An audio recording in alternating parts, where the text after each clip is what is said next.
Hi, everyone. Thank you so much for joining our webinar today on running OJEN's Navigating Police Encounters program. Before we get started, I want to acknowledge that the land that I and others are joining us from today is on the traditional territories of the Algonquin, the Mississaugas of the Credit, the Anishinaabeg, the Chippewa, the Haudenosaunee, and the Wendat peoples. And those licensed as legal practitioners or others joining us today, we really want to recognize that First Nation, Métis, and Inuit peoples face unique access to justice challenges that we should keep in the forefront of our mind when we're thinking about public legal education. To start, we have just a couple of quick housekeeping notes. This webinar is being recorded and the link's going to be circulated and the recording will be posted to the OJEN website. We'll also make the PowerPoint available and other materials and links that we refer to, so don't worry about rushing to take notes or anything like that. We encourage you to go ahead and ask questions using the Q&A. We'll save some time for that, and live transcription will be available. It's not perfect, but it can be helpful if you need it. So let's dive right in.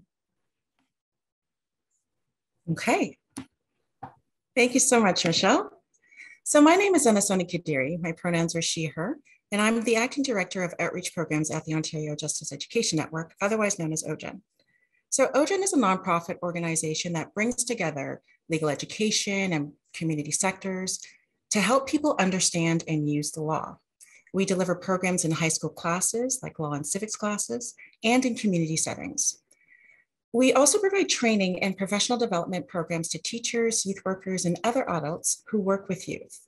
So the department that I work in, OJEN's Outreach Department, is responsible for the delivery and development of public legal education projects geared to vulnerable youth and the adults who support them. So joining me today is Michelle Thompson, who opened this session. Michelle is the Director of OJEN's Capacity Building and Engagement Department, which is responsible for the development and delivery of training and professional development initiatives. And between the two of us, we have over 20 years of experience working in the field of public legal education. So the focus of our session today is on running OJEN's Navigating Police Encounters program. This session is intended for legal professionals who are interested in delivering and facilitating this program to youth and to young adults in community settings. So we've broken down the content of our session into 4 main categories. We'll go through the overview of the program. We'll talk about planning, including what you'll need to run the program. We'll talk about facilitating the program step by step by looking at the program's content, and we'll answer any questions you have, and then we'll talk about wrapping up the program. So throughout today's session, we'll also touch on how you can tailor this program to suit the needs, of your youth audience. So we would like to encourage all of you to ask questions throughout this webinar using the Q&A or chat function. So at various points in today's session, we'll ask you if you have any questions and or comments, so please don't be shy to share your thoughts. So, what is the Navigating Police Encounters program? The program was developed for youth and young adults in community settings for them to understand the different types of encounters the police can have with the public and where to find accessible and reliable legal information and support. So, as you can see on the slide, the program goals are to share information about rights, legal rights, that is, responsibilities, and police protocols, help youth identify and practice legal life skills like legal issue spotting, effective communication, and self-advocacy during an interaction with the police. And it also, one of the goals rather, is also to introduce young people to the legal information and supports that are available to them. So what you can see on the screen now is the program outline. The program itself consists of 2 sessions, which we're going to take a look at more in depth later in this training. But the sessions can be delivered to a youth audience for 1 to 1.5 hours if you choose to run the program online, or 1.5 to 2 hours if you're doing it in person. We recommend the 1.5 hour absolute cap for online programs because it can be really difficult for young people and frankly adults to stay engaged for any longer period than that. Whereas if you're running it in person, you can go for 1.5 to 2 hours, incorporate a break if you want, or even consider adding, a shared meal or something like that at the end. And in person, you have the option of incorporating things like role play activities and longer discussions. So in the first session, youth meet with program facilitators to learn about the program, reflect on their perceptions and the role of police and policing, discuss the different types of police encounters, and practice effective communication strategies that they can use during a police encounter. With events concerning the deaths of Abdi, George Floyd, and Regis Parquet in police custody, and several calls for dismantling or defunding the police, the first session is really designed to give youth participants the opportunity to share their perspectives, any issues, problems, concerns, or hopes that they have about the role of police before meeting with legal professionals. And this approach gives young people the opportunity to address their issues or concerns, make them feel welcomed and heard, and help connect them to the facilitators. And then in the second session, young people learn about their legal rights and police responsibilities during police public encounters. And for this session, we invite a few legal professionals to join us, usually Crown and defense lawyers, police officers, and sometimes police oversight officials, if they're available, to join in a facilitated conversation. Our facilitators use hypothetical scenarios based on common real police encounters to demonstrate how to look up legal information on the website stepstojustice.ca. So we're adding in an informational resource component. If you aren't familiar with it, Steps to Justice is a comprehensive and very great legal information website produced by Community Legal Education Ontario. And it offers reliable information and guidance on a huge range of topics in plain language. So we conclude by connecting youth with a resource that they can use to answer their own questions as legal issues may arise in the future, even after the program is over and we are gone. So thanks, Michelle. So here we'll talk about planning for and what you will need to run this program. So you will need a community partner with a youth audience, other legal professionals, the session resources and materials, and we'll also talk about ways you can adapt the program content so that it is relevant to your youth audience. So for this program, you're going to need to work with a community partner that has a pre-existing relationship with the youth audience you plan to offer this program to. They are in a better position to know and understand the needs of the community. And working with a community partner can be very, very helpful in connecting to and finding out specific details about your youth audience. They can help you tailor the content of the program so that it's responsive and relevant to the needs of your youth group by providing examples and anecdotes, which you can then incorporate into the program. And partners may be able to offer an accessible and familiar space for the youth if you're delivering the program in person. They can also help schedule a suitable date or time to deliver the program and may be able to assist with providing a platform to help you deliver a virtual program. They're also better placed to outreach and promote directly to the community and can provide support with registration. So consider developing a partnership with a youth serving organization or youth center. And this information and more about working with community partners and examples of groups that you can partner with are in OJEN's planning guide. So in MPE programs or navigating police encounters programs, lawyers and police officers who volunteer add value to the overall experience. They share their legal knowledge with youth, and by fostering connections, they positively affect the comfort level of youth in group discussions and in seeking support for legal matters. So lawyers with a criminal background are required to attend. So that's defense counsel, Crown, or a legal clinic representative. So consider recruiting local neighborhood police officers as well to foster connections between those officers and youth and communities. This should only be done, though, if the youth and the community partners are comfortable with officers attending the program. So while it's not required, you may wish to recruit a representative from a police oversight agency, as they can speak to police accountability during the program. So when recruiting your volunteers, talk to them about how to offer their perspective and insights related to the laws governing police encounters, engage youth by listening and responding to youth perspectives about policing and police interactions, answer critical questions about the role of police practices, and decision-making, and learn about the lived experience of youth participants and how their experiences can support your role as a legal professional. So OJEN staff are always available to provide assistance and support in recruiting legal professionals for the Navigating Police Encounters program. And so we can offer you some suggestions to help you in the recruitment process planning. So please be sure to contact us at info@ojen.ca. So let's talk a bit about the materials that are associated with this program that we are providing to you to help you run it on your own. So for the online version, you don't need a lot of materials to prepare since the primary materials are the resources themselves. You'll just need to ensure that the online conferencing service you're using, whether it's Google Classrooms or Zoom or anything else, has the ability to share your screen like I'm doing now. For the in-person programs, on the other hand, you will need program slides is the big one. We've developed a PowerPoint that you can use to show scenarios and sort of guide the flow of the program. So when you're delivering this program in person, talk to your community partners in advance and make sure you'll have access to a projection system and the internet. Not every space is equipped with good Wi-Fi, so that's one to ask about. Second in our materials, you see the Facilitator's Guide. So this is your manual for running the program. Use it ahead of time to familiarize yourself with what you're going to be doing, and you can also bring it to the program to use as your speaking notes.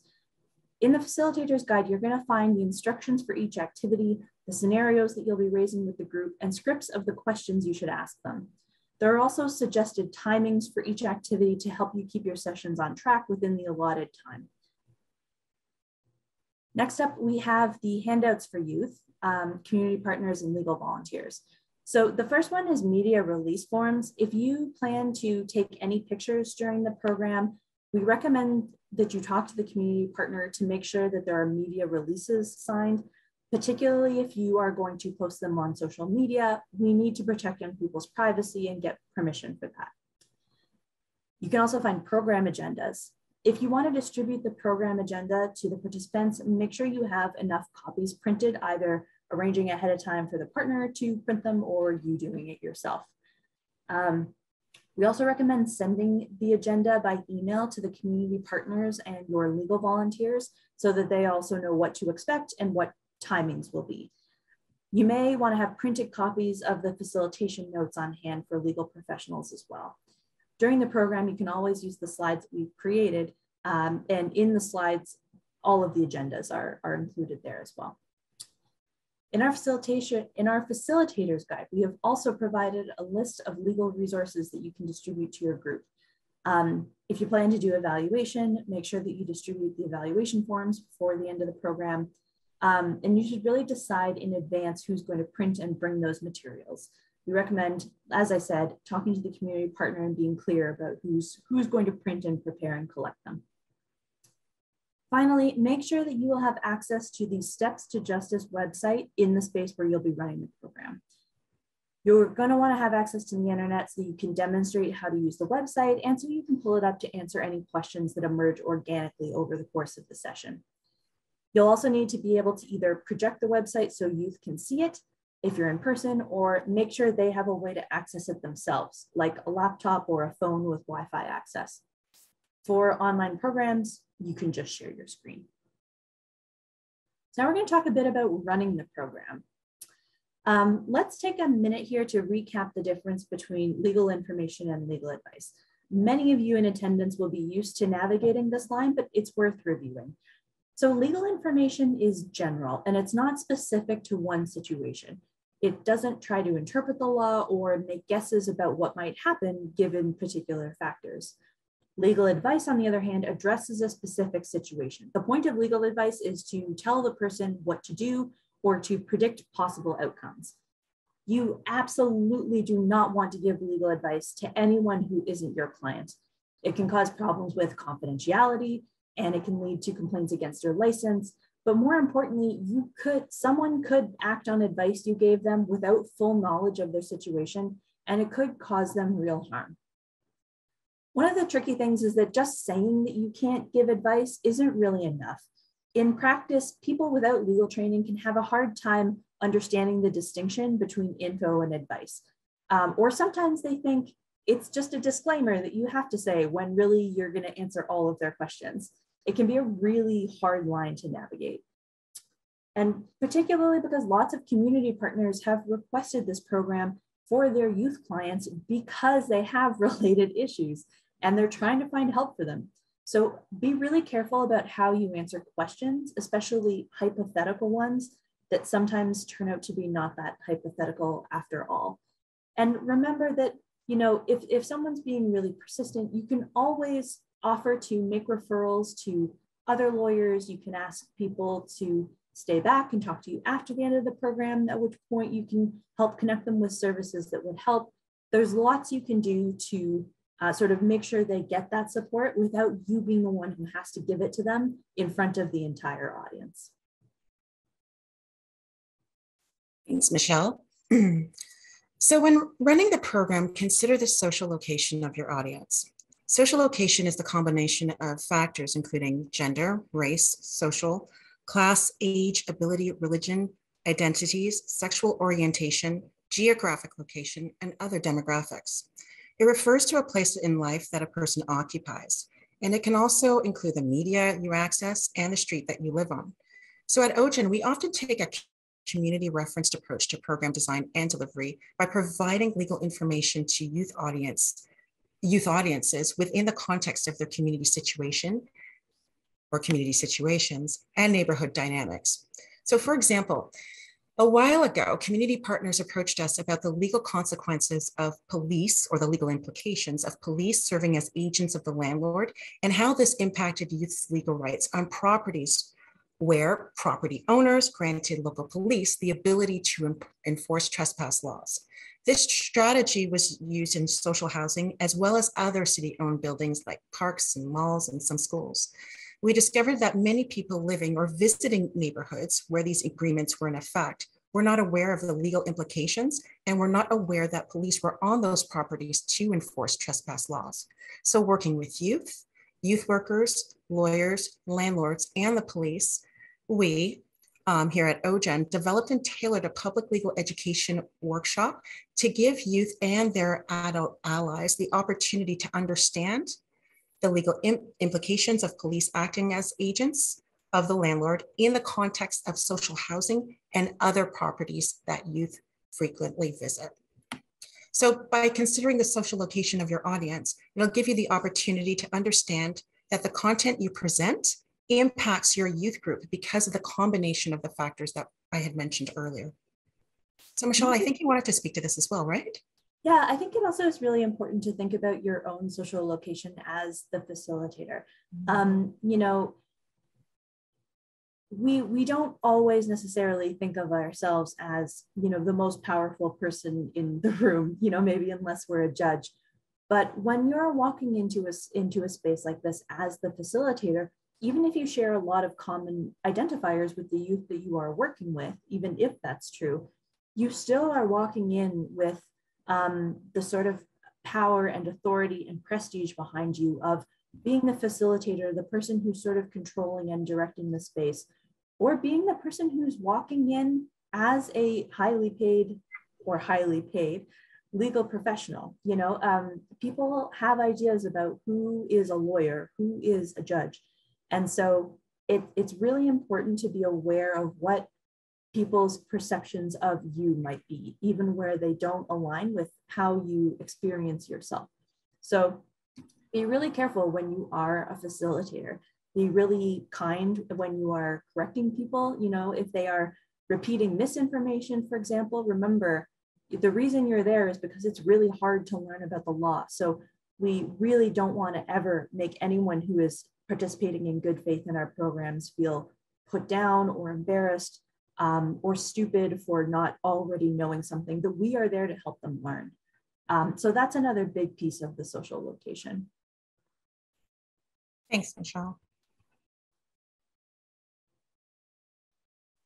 So let's talk about the practical application of social location. So it's really important to acknowledge that sometimes the law might say one thing, but real world situations can get complicated. So views on policing is a strong example of how a social location shapes the way we view police and how experiences, including where we live rather, can impact perceptions. Sometimes we can have a hard time understanding how people might see these things so differently from the way we see them. or the way that we see things, especially if our experiences with something have pretty much been positive. So youth perceptions of police can be emotionally charged for youth living in communities that are under heightened police surveillance, or for youth that have had mistrust or negative experiences with the police and the legal system as a whole. So it's very important to be realistic about the parts of the legal system that can be frustrating. Don't pretend that everything works perfectly all the time. And it's important to be sensitive to the group's resources, especially around money, power, and risk.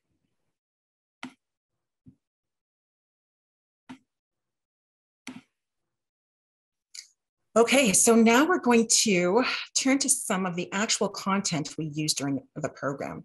The following slides are taken directly from a session of the Navigating Police Encounters program. So on the slides, you'll notice that the images and the language we use engage youth in a way that allows for sharing of perspectives, interaction, and greater retention of the legal content. We'll also touch upon some general tips and recommendations for facilitation and the issues that are particular to this program. So here, we want youth participants to be able to do 3 things during a police encounter. A skill that we call Ask Then Act. By asking a police officer, am I free to go during an interaction, we'll determine what type of encounter they are in. A skill that we call Comply Then Complain. We tell youth to comply during the encounter, then complain if they feel that they were treated unlawfully during the interaction. We also want youth participants to use reliable legal information and supports. You may know of local organizations that are very effective at providing legal supports for youth, and this should be added to the slide that provides information on legal supports.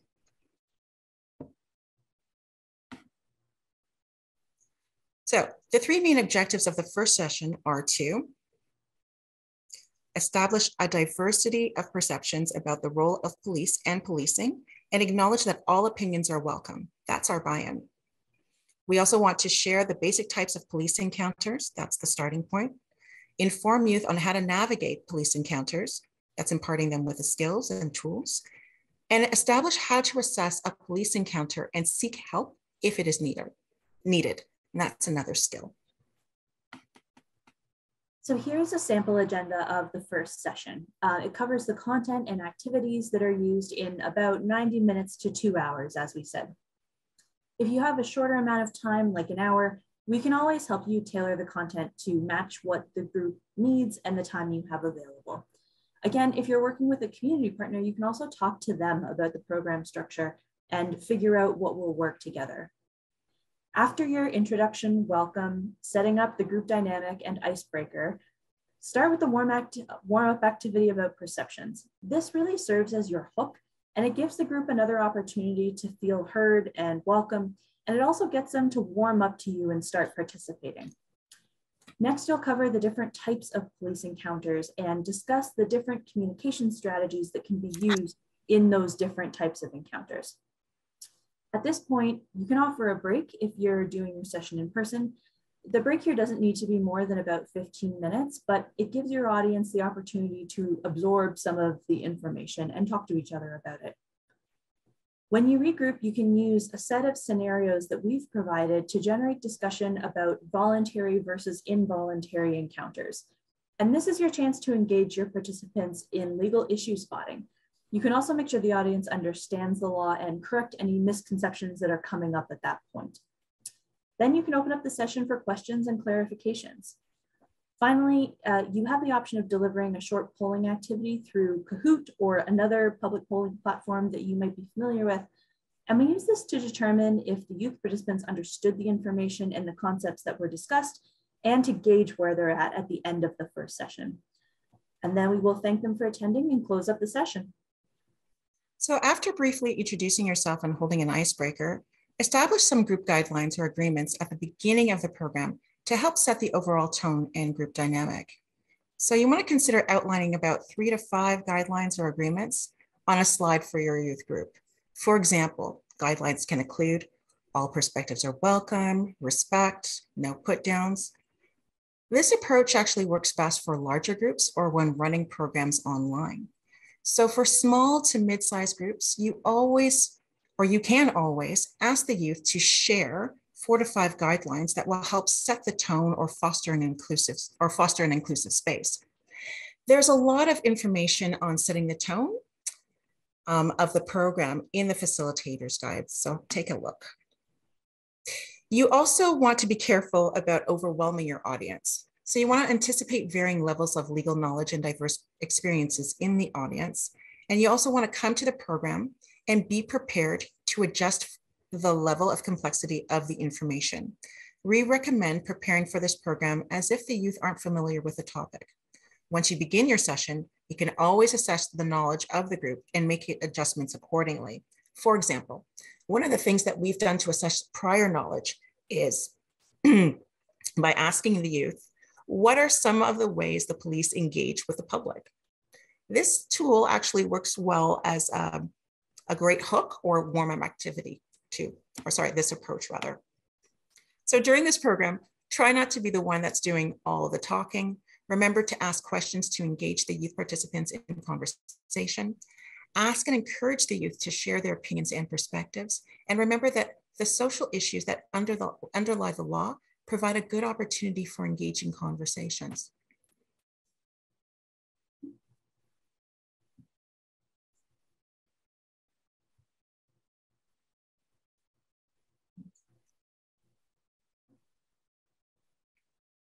The image that you are seeing is an example of a warm-up activity or hook that is featured in the program to introduce the concept of perceptions and to explore youth opinions of police or youth perspectives of police. So what did you see? You can share your thoughts in the chat. I'll give you a moment. I see animals. That's it? You just see animals? Dog, cat, rabbit. Do you see anything else? Oh, they're people. Ah, okay. So I know that when Michelle clicked on the slide, I'm going to ask this to the audience. Did the length of time influence what you saw? It's pretty much like a little flash, right? Okay, I see the comments coming in. Okay, great. So are there any other factors that may have influenced what you saw? Feel free to type it in the chat. Okay. Okay, thank you for sharing. So this image actually demonstrates how 2 things can happen at the same time, just like the image has 2 things happening at the same time. So through reflection questions and feedback, you can explain that during an encounter with police, a person can be completely innocent of whatever the police are investigating, and the police can still have the authority to investigate the individual until they determine the person is not involved in the incident. So we're going to explain this further.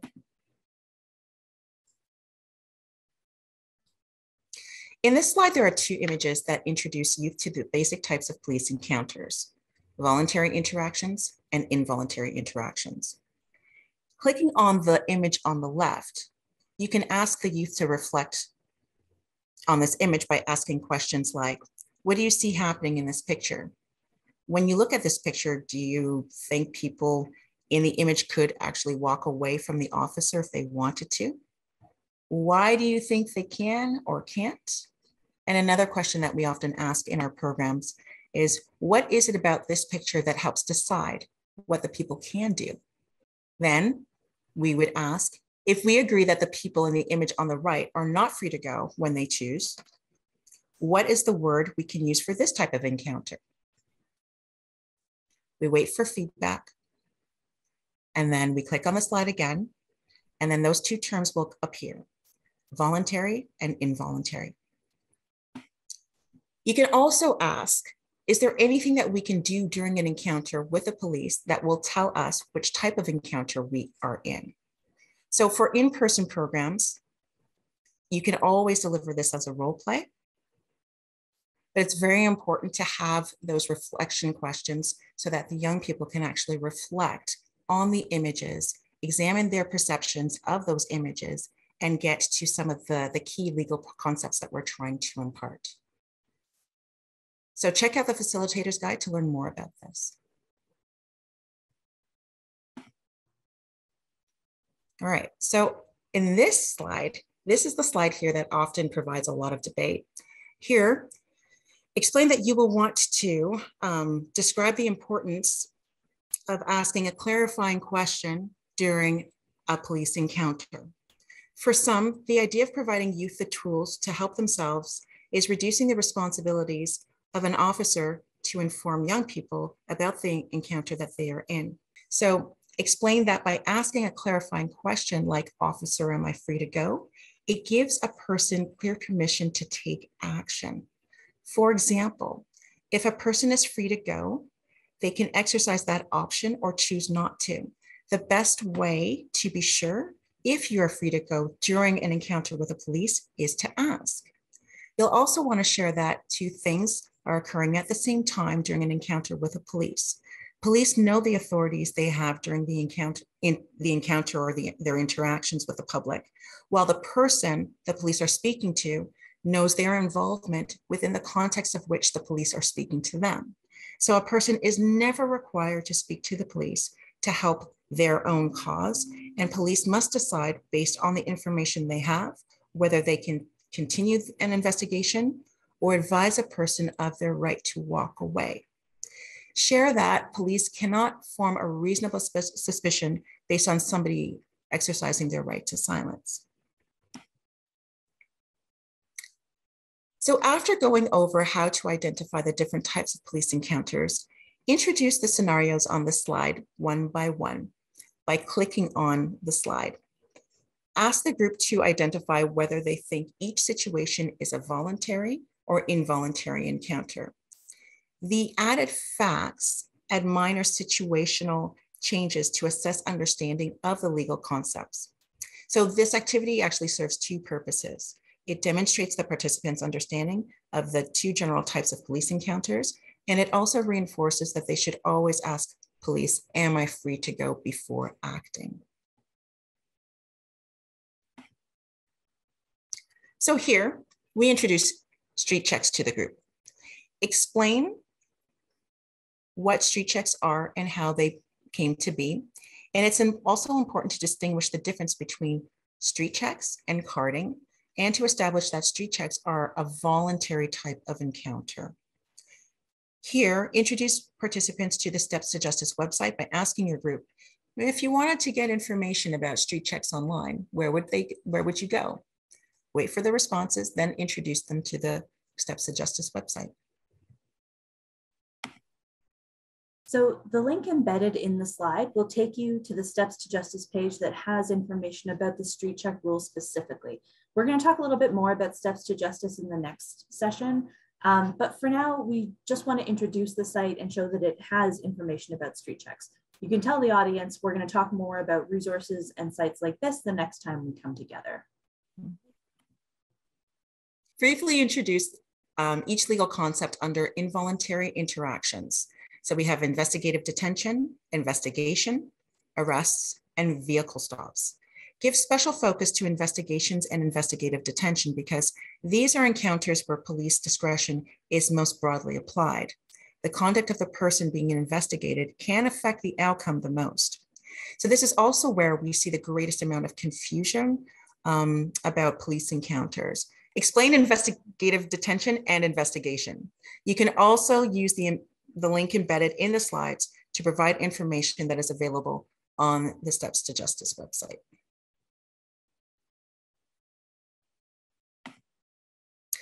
At this point, open the discussion to questions participants may have around the material covered. Then ask participants to share, if they feel comfortable doing so, their perspectives about the role of police and policing in their community. You can ask questions like, are there times when you feel comfortable speaking with the police? If so, when? What things make it difficult to speak with police? And what can police do to improve your comfort speaking with them? We also recommend time, or using this time rather, to deliver a polling activity like Kahoot to determine if the youth participants understood the information and concepts that were discussed. We like to use this approach as it engages youth in a review of the content presented, and it also helps identify topics that may need more clarification. It also serves as a great way to create team building and a bit of competition between participants. It's also important, to note here that you can use a Kahoot or any type of online polling activity, provided that Wi-Fi is available. So now we'll talk about wrapping up the session. When you're wrapping up session 1, make sure to give the youth an idea of what to expect during the second session. You can explain that you will continue the discussion about police encounters with a group of legal professionals. Let the youth know who will be attending, whether it's a lawyer or a police officer or both. We recommend doing this so the youth actually are prepared. You may also ask them to think about questions in advance that they would like to ask the legal professionals that are going to be attending the next session. You'll also want to let your group know that during the second session, you'll explore some scenarios and show them how to use the Steps to Justice website that was introduced earlier. You want to thank participants for attending the session and thank your community partners as well. So that's the first session. So at this point, we can take some questions for the audience. If not, we can just dive right into the second session.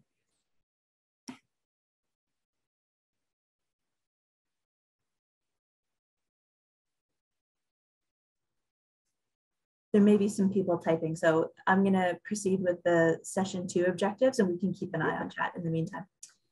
So as you can see here, the goals of the second session are to review the legal concepts and skills presented in the first session, which is the starting point, to use a scenario to develop skills in legal issue spotting, that's one of the skills, to show youth how to navigate the Steps to Justice website to look up information, again, a skill, and to introduce youth to other reliable sources of legal information and support. And so this is about access to information.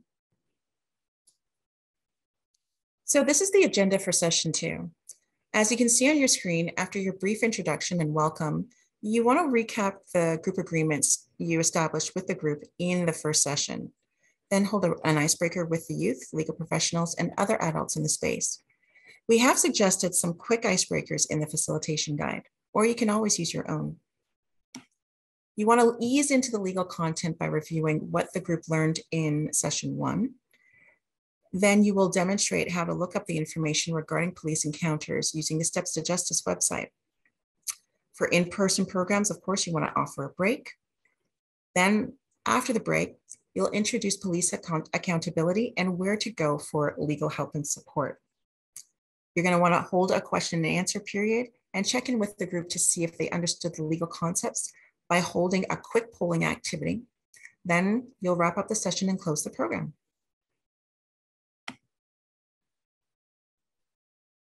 So let's start with the warm-up. The purpose of this activity is to assess whether the youth recall the information that was brought up during the last session. So in an open circle format, we ask the participants to name one thing they remember from that previous session, and we'll record them on a whiteboard or repeat them back to the youth and make sure everyone can see them. And after the youth provide their feedback, you can identify any questions that may have arisen from the prior session. Once that's complete, then we review the key concepts. And we actually use the same slide from session 1 to reinforce visually the knowledge that was previously taught. So we want to reinforce that first key skill that we delivered. Officer, am I free to go? In doing so, we encourage them to ask and then act. So as you can see on this slide, there are a series of brief scenarios that are used to have youth reflect on police encounters and spot legal issues. So here you want to read each scenario out loud and ask your group what they would do in the situation. Participants are asked the question for each scenario to reinforce learning. We have a few follow-up questions here, like what type of encounter do you think this is? What could you ask a police officer who has stopped you to find out what kind of interaction is happening? Or what is the pro tip in this encounter? Where can someone get information online to help them understand what we can do in this situation? and what are some words we could type into the Steps to Justice website that can give us information in the situation. All these questions are outlined in the facilitation guide. We then ask the legal professionals to share their perspectives and the legal information around how to navigate police encounters, specifically around voluntary encounters like street checks or involuntary encounters like investigative detention and arrests. So the Steps to Justice website, which you've heard us refer to a lot of times now, is an online resource developed by our public legal education partner, Community Legal Education Ontario. If you aren't already familiar with it, the Steps to Justice website is special because it integrates legal information, next steps you should take, supporting guides, definitions of legal terms, sources of legal help, all in one place. And it's written at a really accessible, about 8th to 10th grade reading level. It also has information about a huge range of legal topics. So most issues that affect low income and middle class people in Ontario are covered by this site. So when you visit the Steps to Justice website, you can just type right in the main search bar on the front page, do I have to talk to the police? And then click on the very first results. It'll take you right to the page where youth participants can learn about their rights with police.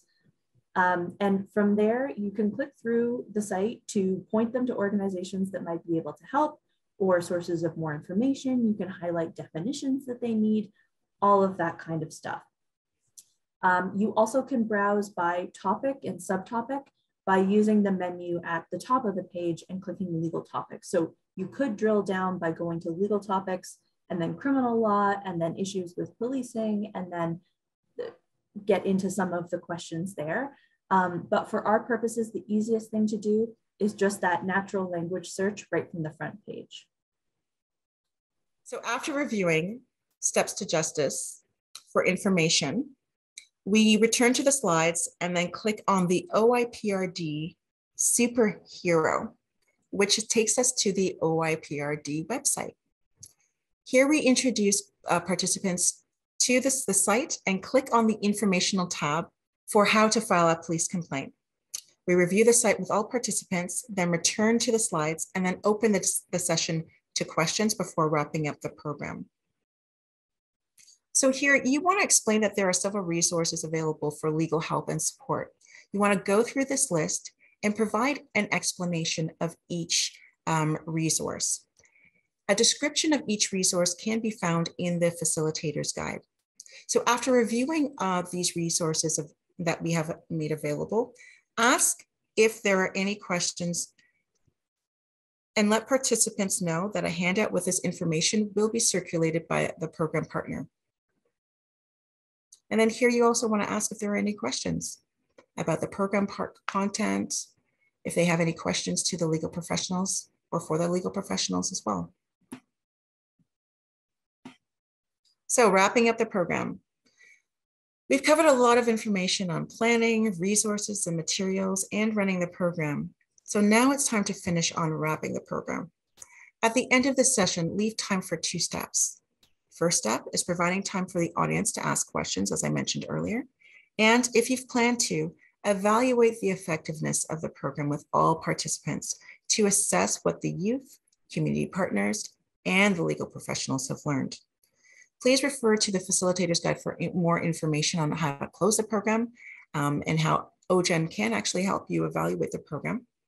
And you can also consult the Facilitation Guide for a list of legal resources that you can distribute to your youth participants.